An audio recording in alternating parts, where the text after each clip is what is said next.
All right, the man said he felt like it was meant to be, and look what we've got, Mr. Brady Hiestand in the finals. Brady, welcome to the show. Now, Hey. I want to ask you, heading into tonight's semifinal, you knew Vincent was going to provide your toughest challenge yet. The first 30 seconds you shot for a takedown, and that really was the beginning of the end for Vincent. So, be honest, was that your game plan all week with Coach Volk? Yeah, so I actually worked a lot with Coach Volk, and they're actually similar size, so it was perfect. And so we were working a lot on setting up the shot because I know he loves to come in with the overhooks, and like he loves to throw big banging shots. So I was like waiting for him to see his reaction, and just slipped under for the takedown. And then once I got on top, I just felt so strong there. Well, So I knew I got to finish. and you were on top for quite a while. Immediately after the fight, we learned that while Vincent was on the ground, he actually hurt his knee in that exchange. Did you notice anything in that moment to realize that he was hurt? Well, actually, I think it's funny because actually I didn't tell anybody, but for the whole season, I actually had a meniscus and LCL tear. What? So I feel his pain. But after hearing what happened with the guy that got switched out, I was worried and I didn't tell anybody. But after the show, you can ask my training partners, even ask Craig Jones. He had to give me a knee sleeve for the whole season because my knee was buckling the whole time. So I kind of feel his pain.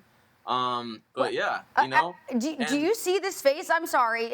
Yeah. You've been injured the entire season? The entire season. If you'd ask any of my training partners, I usually kick a lot.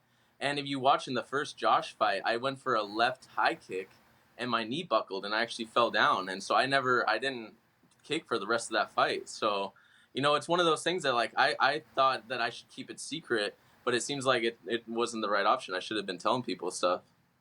Yeah, well, I mean, it doesn't look like it really stood in your way. How are you feeling now? Because you still have a live finale to get through.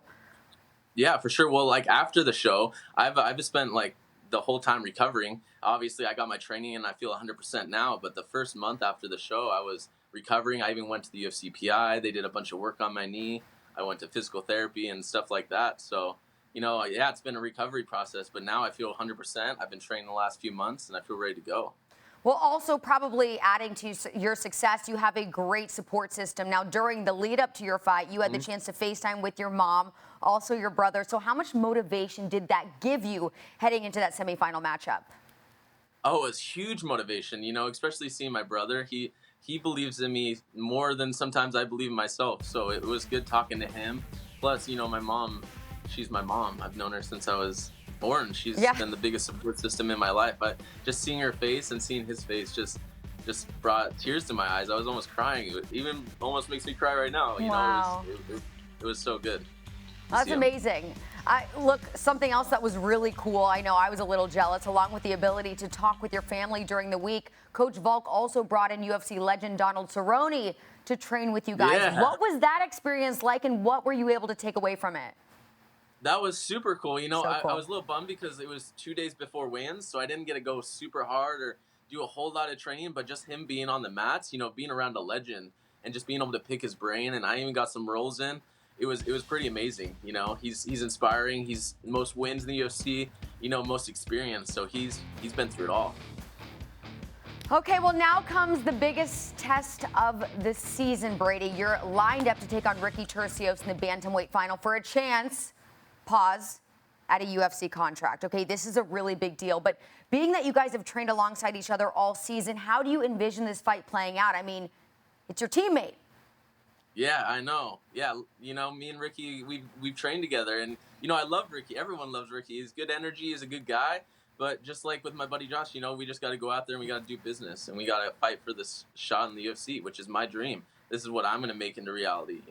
I love his story. I love him as a person. I love him as, I just love him, period. But this is my journey, my road, my story. I gotta fulfill it.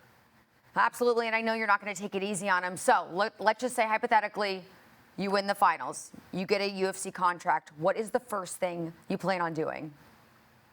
Well, the first thing I plan on doing is coming back, seeing my family, seeing my teammates, and telling them we won it. And now we got to climb up, get to the UFC belt. So we got to get back into training camp, get ready to go, because you got to just keep climbing.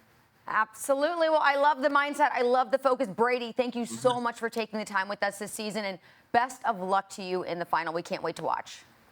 Awesome. Thank you so much. I appreciate the time. Thanks for watching ESPN on YouTube. For live streaming sports and premium content, subscribe to ESPN+.